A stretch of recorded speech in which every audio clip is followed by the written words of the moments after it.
안녕하세요. 얼마 전 있었던 일로 이야기를 하나 풀어보려고 합니다. 저는 친구와 자주 볼링을 치는데요. 볼링을 칠 때마다 항상 내기를 합니다. 진 사람이 게임비도 내고 술도 한 잔 사주는 그런 거예요. 제가 게임에서 져서 술을 사는데 괜히 돈도 아깝고 그래서 간단하게 마시고 빨리 들어가려고 했거든요.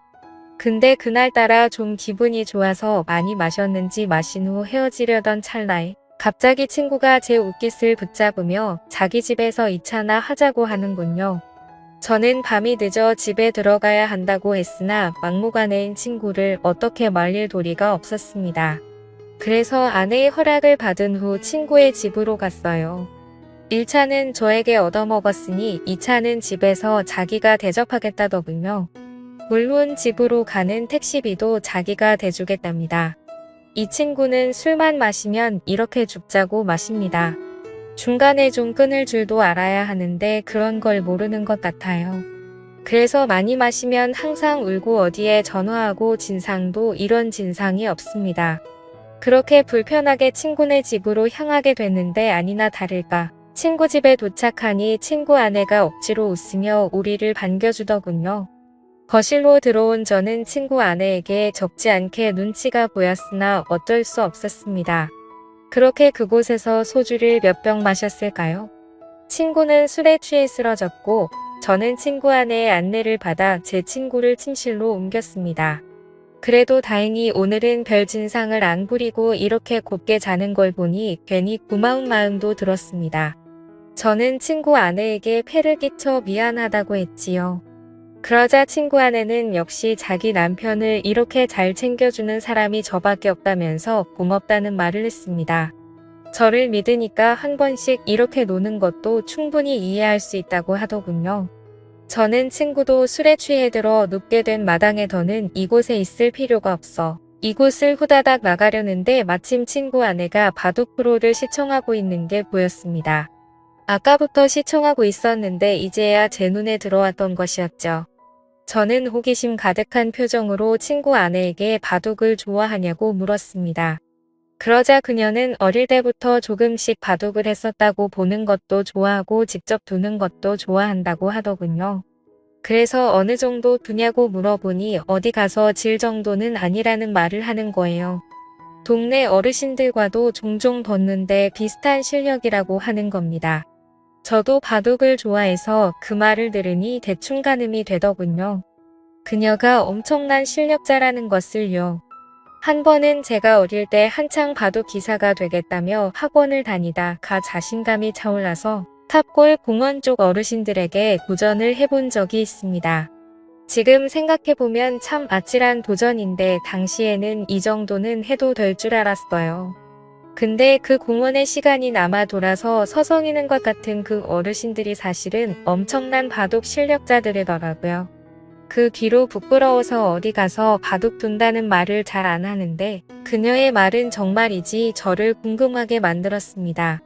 그리고 보통 나이 들어서도 바둑을 하는 사람은 대부분 남자입니다. 여자 바둑 기사가 참 없기도 하고 일반인 중에서는 더더욱 없더라고요.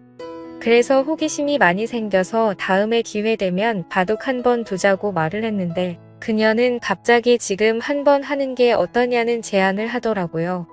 저는 이 늦은 밤에 민폐라고 생각해서 여기를 1초라도 빨리 나가려고 했던 찰나인데 지금 바둑을 두자는 친구 아내의 제안을 얼떨결에 받아들이게 되고 그렇게 게임을 시작하게 됐습니다.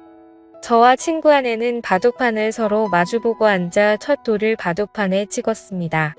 바둑판 맞은편에 앉아있는 그녀는 그다지 눈빛이 매섭지 않았습니다. 흡사 바둑 경험이 6개월 정도 되어 보이는 그런 초보자처럼 보였습니다. 눈빛만 봐도 상대방이 고수인지 하수인지 어느 정도 감이 오지 않습니까? 하지만 제가 봤을 때 그녀는 하수의 눈빛을 가지고 있었어요.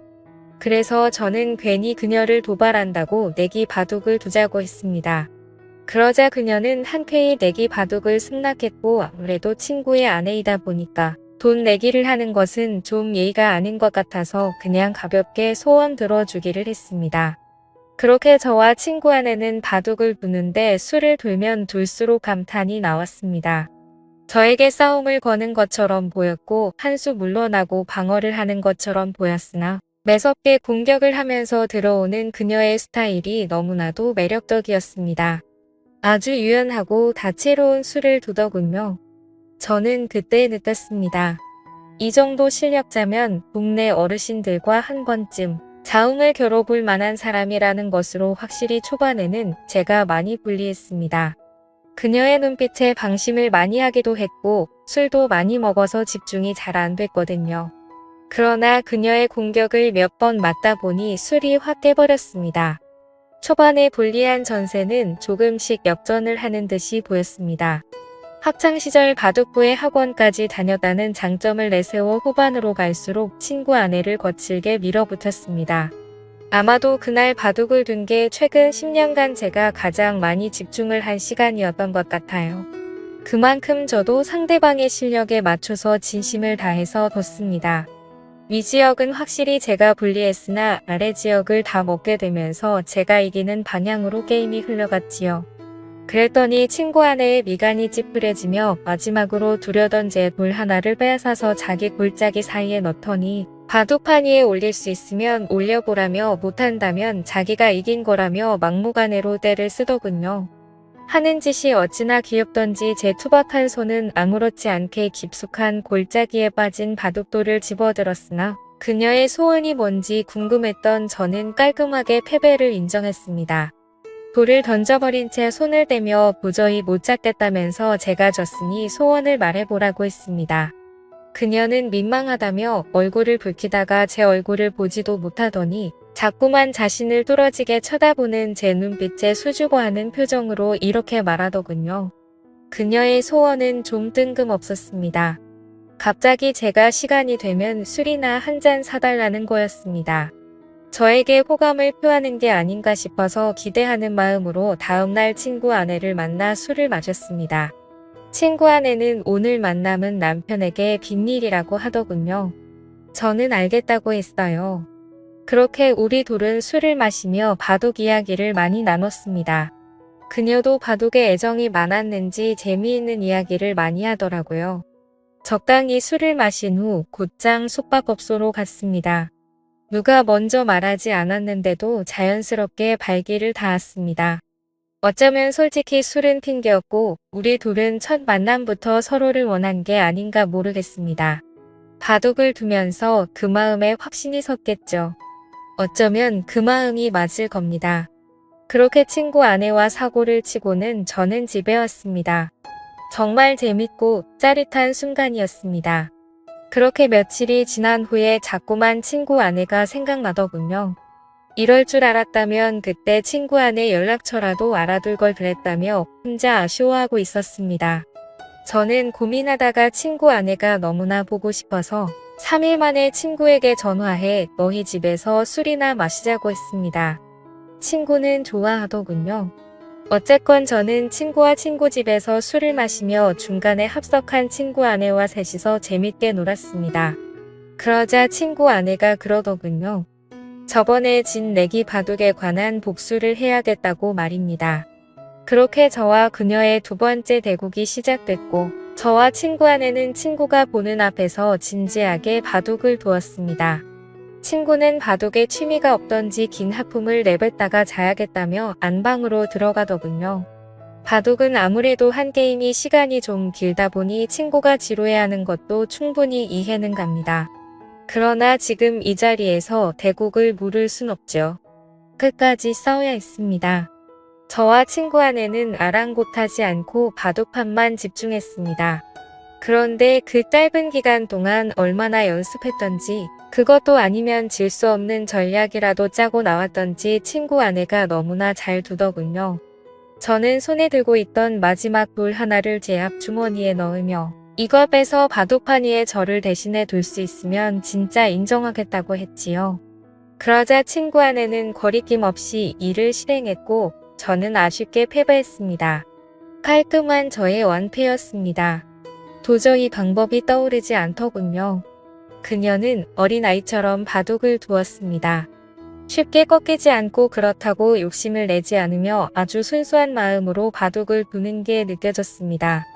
잡생각이 많은 어른들은 놓을 수 없는 그런 수를 놓으며 저를 이겨버린 거예요. 저는 소원이 있으면 말해보라고 했지요. 이번에도 내기 바둑이었거든요. 그러자 친구 아내가 갑자기 제게 다가오는데 저는 친구 아내를 밀치며 친구가 안방에서 자고 있으니 이러지 말자고 했습니다. 지금은 불안하다면서요. 그러자 친구 아내는 지금이 아니면 안 된다고 못을 박더군요. 어쨌건 저는 마지못해 선을 또 넘고 말았습니다. 나중에 알게 된 사실이지만 친구 아내에게 듣자니 친구가 2년 전에 바람을 피웠고 이를 자기에게 들켜 용서를 구한 채 지금은 성실히 살고 있다더군요. 그래서인지 몰라도 남편과는 자꾸만 마음의 거리감이 생겨 피하게 된답니다. 하지만 그녀도 여자이다 보니 이렇게라도 해소를 해야겠다고 하더군요. 제가 마음에 들어서 그런 거라고 말을 하는 걸 보니 저를 어떻게 한번 해보려고 이렇게 바둑을 열심히 두는 거였구나 생각했습니다. 마음이 씁쓸해지더군요. 아무렴 어떻습니까? 저도 솔직히 좋다고 생각했으니 좋다고 생각해야겠지요. 어쩐지 친구와 같이 있어도 뭔가 서먹하다고 했는데 역시나 이유가 있었습니다. 그 후로 저는 친구 모르게 친구 아내와 깊은 만남을 이어갔고 그렇게 1년을 만나다 그녀가 헤어지자고 하더군요. 이제는 마음 잡고 가정을 위해 성실하게 사는 남편 뒤통수를 못 치겠다더군요. 그게 이유였습니다. 저는 아직은 그럴 수 없다며 계속 만나자고 했습니다. 친구 아내와 만나며 여러 내기를 할 수가 있어 삶이 즐거웠습니다. 이런 것을 한순간에 내려놓기가 힘들더군요. 우리가 중년이 넘어서면 딱히 인생의 어떠한 즐거움을 찾기가 힘들잖아요. 다른 걸 떠나서 이렇게 즐겁게 바둑을 둘 수 있는 친구가 있다는 게 참 좋았는데 아쉽잖아요. 어쨌건 저는 헤어지자던 친구 아내를 겨우 설득해 계속 만나는 중인데 언제까지 이런 만남이 유지될지 모르겠습니다. 이제 헤어지기엔 이미 저는 친구 아내에게 너무나 깊게 빠져버렸거든요. 오늘의 사연은 여기까지였습니다. 감사합니다.